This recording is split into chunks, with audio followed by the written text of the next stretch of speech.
Hello and welcome to today's episode of The Daily Blend. I'm your host, AC, and we are joined in studio today by Brittany Hilderbrand, and she is representing the Columbia Black Professional Society. How are you, Brittany? Doing well. Thank you for having me here, Danica. Oh, absolutely. Always good to see you. Good to see you. So for anybody who is watching or listening who is not familiar, tell us a little bit about the Columbia Black Professional Society. So we are a grassroots organization who kind of came together just off the strength of wanting to build community, see ourselves in the space, and have informational sessions that are led by Black professionals for Black professionals. A lot of times we come into different spaces, and while we feel welcomed or the opportunity to join, we don't see things that connect to us and how they align with the track that we're on.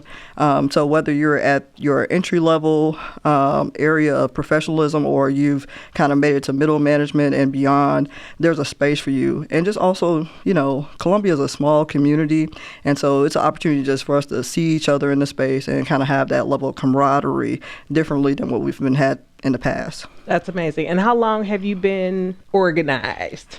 So officially, a little over 2 years.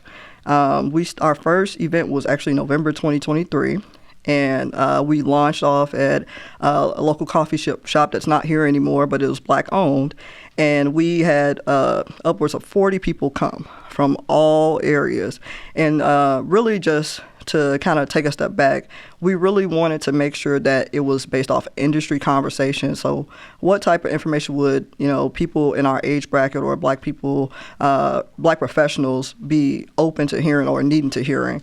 And so the first one was kind of like a beta, and we talked about opportunities for housing, and we talked opportunities for finance. We talked about opportunities to grow in your profession, and we did kind of like a speed dating type event or activity that would allow each other to connect based off of their specialization. And so we took that data and inserted into our spreadsheet contact list, and was able to kind of examine the type of professionals that we were attracting from there. And ever since then, we've just been kind of developing based on the themes of the people that's been involved, and kind of taking pointers from people who come to our planning meetings on the types of information that they want to hear and be a part of. Okay, and if I'm not mistaken, you meet at a different place intentionally every time. Yes. So we started. We wanted to be in spaces that either we had never been before. So maybe it'll be a benefit to the employer or to the business owner to see more Black professionals in the space, and or support a Black business. And so I believe, like I said, the first one was at the coffee shop, which was Black owned, and then the next one was actually at the ACA. And so that was, just by mere contact and connection, and they were supportive of us coming into the space and, just giving exposure to what their programs are.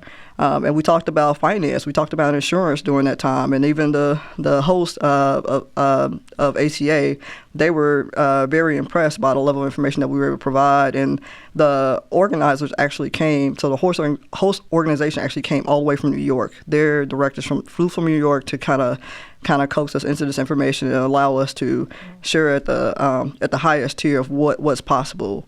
And from there, we just continue to flourish. We've been at 50-yard line. Our most recent was at the food bank market, and just continual partnership, continual exposure to the program, which is really what this is about.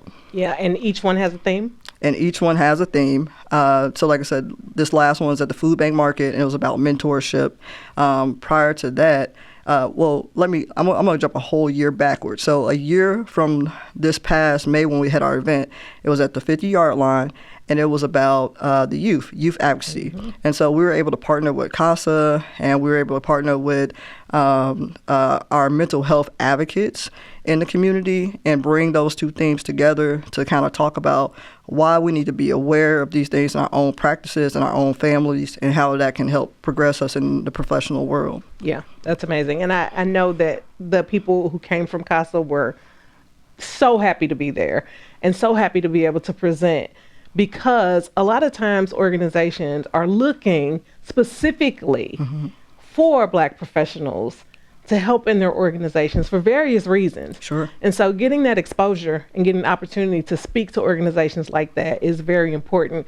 And so knowing that your organization exists is going to be important, and that's why bringing you on the show to get that word out more widely is going to be very important. And we appreciate the opportunity because really, one of the things that we always say is if we're always in our own, then we'll never know what's beyond those walls. True. And we want to make sure that the professionals that come, to our events, as well as the professionals at large in the community, know that, we take pride in what we do, and that we can rise to the caliber of what they're looking for.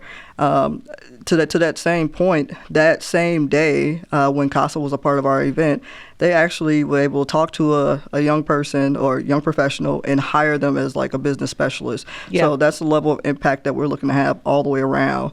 And even just like with the business owners that we're that we're sharing the space with, giving those guys exposure, giving them the opportunity to, share their food, share their services, network in the space has been most beneficial to all of us. Yeah, I love that. And so you all, is it a monthly meeting or? So it's a quarterly meeting. Quarterly, okay. So our last one is in May, and the next one will be in August, and then from there, November. And we do that because, like I said, it's a grassroots organization, and so we don't want all of the heavy lifting to be on us, on a month-to-month basis. There's 4 of us who kind of co-founded the Columbia Black Professional Society, and we all operate within our own specialization. So I mostly manage communications and helping getting the word out, and then we have the person that does our host organizations and making sure that they know that they're valued in the space and also how we're benefiting from this as well.